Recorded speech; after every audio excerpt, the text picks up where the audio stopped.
क्या धन की चाह रखने वाला आत्म साक्षात्कार नहीं कर सकता? यह वास्तव में आध्यात्मिकता और संसार के बीच संतुलन का मूल प्रश्न है। आइए इसे शास्त्र, योग और अनुभव तीनों दृष्टियों से स्पष्ट समझते हैं। शास्त्रों का दृष्टिकोण है चाह नहीं, आसक्ति बाधा है।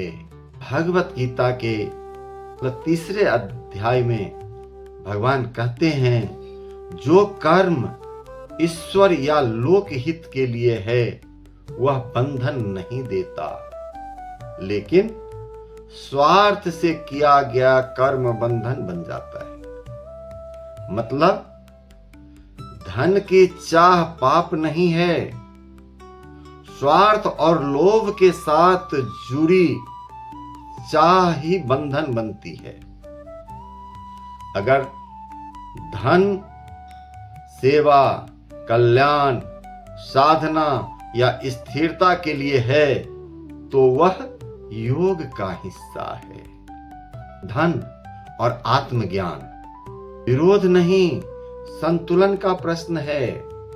कठोपनिषद में 2:1 में कहा गया है, श्रेयश्च प्रेयश्च मनुष्यमेतः तौ संपरित्य विविनक्ति धीरः। धन, प्रेय और ज्ञान श्रेय दोनों मार्ग मनुष्य के सामने है, पर धीर वही है जो उन्हें पहचान कर संतुलन रखता है। यदि धन केवल सुख का साधन बन जाए तो मन भटकता है, पर यदि धन धर्म और सेवा का माध्यम बने तो वही धन मुक्ति का साधन बन जाता है। आध्यात्मिक सच्चाई ये है कि त्याग नहीं, पार दृष्टि चाहिए। गौतम बुद्ध, राजा जनक, भगवान श्री कृष्ण तीनों ही आत्मज्ञानी थे, पर उनका जीवन भौतिक समृद्धि से भी भरा था। राजा जनक स्वयं कहते हैं, असंगोयम पुरुषः, मैं संसार में हूं पर उससे बंधा नहीं हूं। संदेश स्पष्ट है, धन को अस्वीकार नहीं करना, बल्कि उसे साधन मानकर उपयोग करना है, स्वामी नहीं बनना है।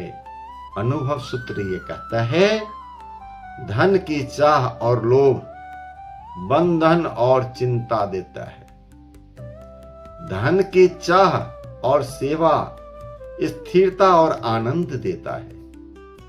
धन की चाह और समर्पण आत्म साक्षात्कार का मार्ग प्रशस्त करता है। जब धन मैं की जगह हम के लिए अर्जित होता है तो वही ईश्वर की कृपा बन जाता है।